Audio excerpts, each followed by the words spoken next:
La historia de Anne Frank no comienza con la guerra ni con el horror, sino con los sueños de una niña con una gran imaginación y el deseo de ser escritora. Nació el 12 de junio de 1929 en Frankfurt, Alemania, en el seno de una familia judía liberal.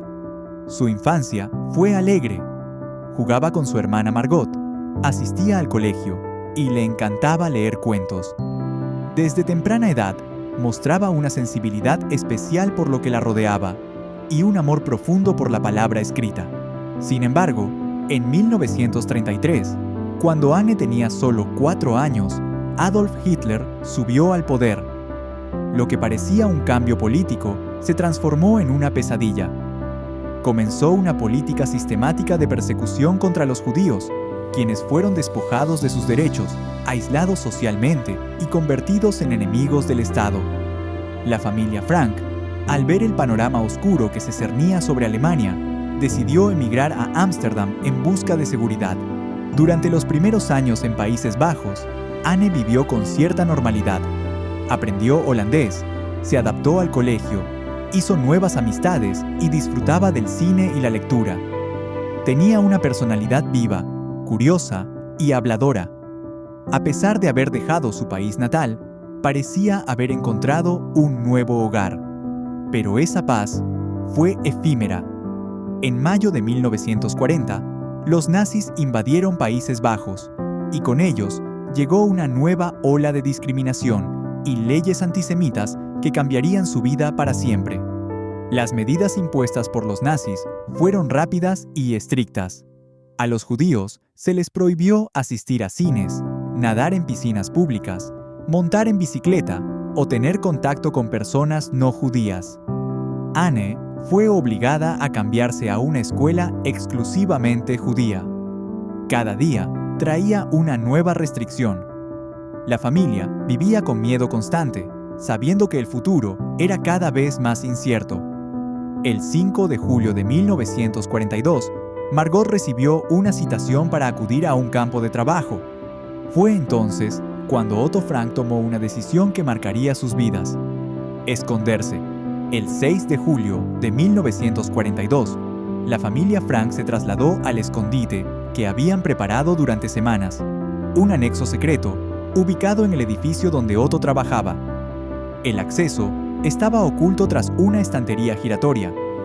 En ese espacio reducido, sin ventanas y con una rutina estricta para evitar ser descubiertos, comenzarían un encierro que duraría más de 2 años. Poco después, se les unirían la familia Van Pels y el dentista Fritz Pfeffer. En total, 8 personas compartiendo silencio, miedo y esperanza. Durante el día, no podían hacer ruido alguno.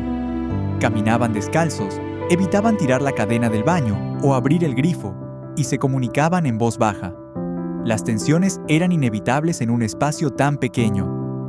Las discusiones eran frecuentes, especialmente entre Anne y su madre, con quien no tenía una buena relación. Sin embargo, en medio de ese aislamiento, Anne encontró una válvula de escape: su diario. Le dio nombre, Kitty, y se convirtió en su confidente más fiel. En sus páginas, Anne volcó pensamientos íntimos, reflexiones sobre la guerra, el encierro, la convivencia y sus propios cambios como adolescente. Hablaba de su atracción por Peter Van Pels, de sus diferencias con Margot, de su deseo de libertad, pero también escribía sobre sus sueños de ser escritora y sobre su visión del mundo. A pesar de vivir en condiciones extremas, Anne mantenía una mirada lúcida, crítica y, en ocasiones, sorprendentemente optimista. Una de sus frases más célebres refleja esa capacidad de esperanza: a pesar de todo, sigo creyendo que la gente es buena en el fondo. Su diario no solo es un testimonio del horror del Holocausto, sino una obra literaria de gran valor humano y emocional. Cada palabra está impregnada de sinceridad, de sensibilidad y de inteligencia. Su escritura madura rápidamente. En apenas 2 años, pasa de una niña alegre a una joven reflexiva que observa el mundo con una profundidad que asombra. Mientras tanto, Afuera del anexo, el mundo seguía en guerra. Las noticias llegaban de forma limitada, pero sabían que los aliados avanzaban y que tal vez pronto serían liberados. Soñaban con el final de la guerra, con salir del escondite, con volver a vivir. Pero ese sueño se rompió el 4 de agosto de 1944. Alguien los había delatado. La Gestapo, junto con la policía holandesa, irrumpió en el anexo y arrestó a todos los escondidos. Fueron primero trasladados al campo de tránsito de Westerbork y semanas después deportados a Auschwitz. El viaje fue brutal. 3 días en un vagón de carga, sin comida ni agua. Al llegar a Auschwitz, hombres y mujeres fueron separados.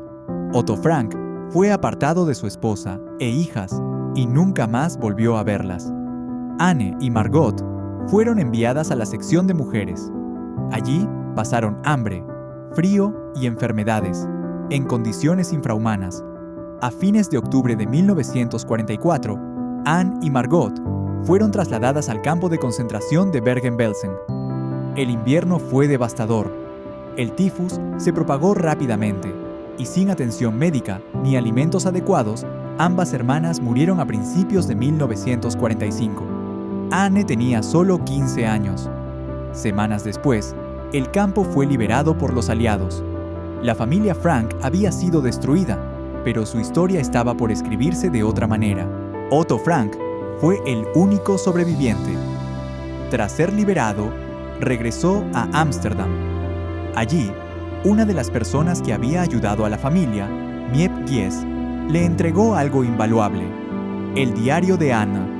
Miep lo había rescatado tras la redada, guardándolo con la esperanza de devolverlo algún día.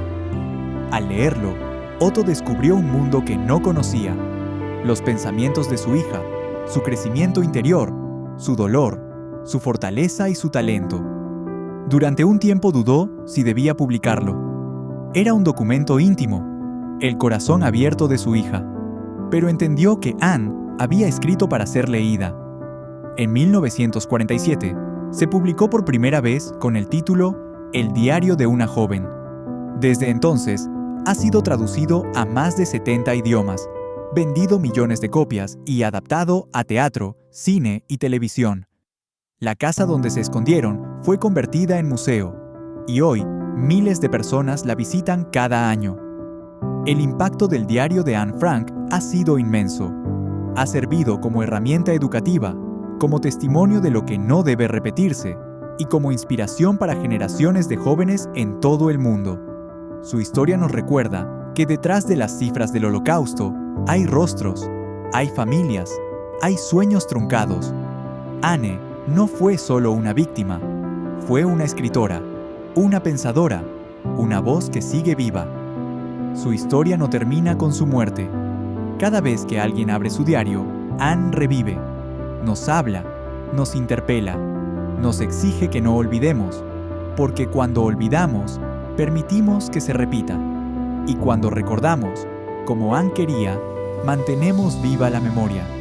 En tiempos donde la intolerancia, el odio y la ignorancia resurgen, el mensaje de Anne Frank es más actual que nunca. Recordar su historia no es un simple acto de nostalgia, es una responsabilidad.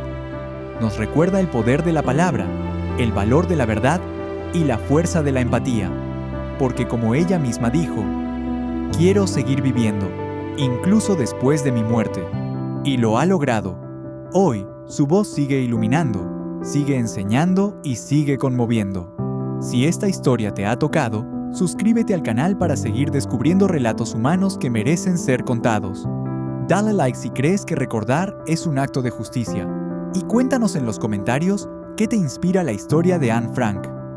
Porque el recuerdo es resistencia. Y mientras contemos su historia, Anne nunca será olvidada.